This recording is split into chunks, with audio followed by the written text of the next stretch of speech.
The Dow Jones rises 500 points and hits a record high of 37,000 today, as Jerome Powell and the Federal Reserve had one of the most dovish and one of their best Federal Reserve press conferences in the last 2.5 years, in my opinion. In this meeting, Jerome Powell wasn't talking as much about inflation being stubborn, but he was more saying that there's risks to the economic growth that we have now. And then Federal Reserve officials penciled in 3 rate cuts next year in their dot plot or summary of economic projections. The fact that Jerome Powell and the Fed penciled in those rate cuts for 3 times next year was actually more than I expected. The markets were expecting actually 4 rate cuts, but I thought that Jerome Powell would be a little bit more hawkish and pretty much saying that the Fed will only have 2 rate cuts. But the fact they put 3 rate cuts on the table, I think, was a very encouraging sign. He basically said in the meeting that it'd be a very high barrier to hike rates again. And the markets really rallied because of that. As I said before, the Dow hit a record high of 37,000.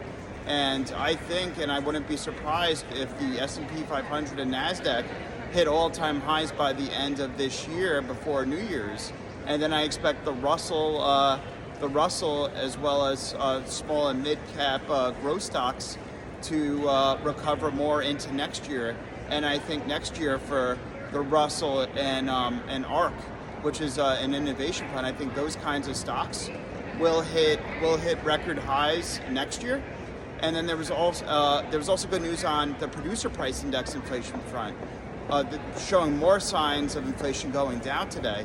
Producer price index inflation is the wholesale price producers face, and it showed that there's more disinflation happening, coming in at an increase of 0.9% compared to 1% year over year. And then for core PPI, which is minus volatile food and energy, coming in at 2% compared to the 2.2% estimated. And PPI is actually a leading indicator of CPI. So the fact that PPI is less than estimated and going down pretty rapidly is a good sign for CPI, which is probably why Jerome Powell was a little more dovish in his press conference today.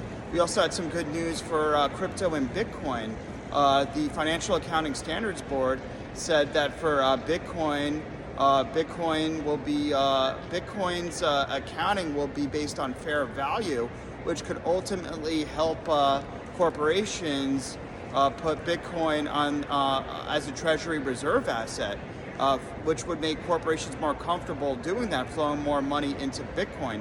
That combined with Gary Gensler, SEC Chair Gary Gensler today, basically saying in an interview with Bloomberg that the fact that the courts, that the SEC lost to the courts in terms of the court case against Grayscale earlier this year, really dictates what the SEC has to do. And in my opinion, that means that the SEC is the odds of January spot Bitcoin ETF approval are pretty high, considering that Gary Gensler said that the court, whatever the court says in terms of the SEC's jurisdiction, really goes. And I think that increases the chances of Bitcoin spot ETF approvals come January, and that should be good news, obviously, for Bitcoin too.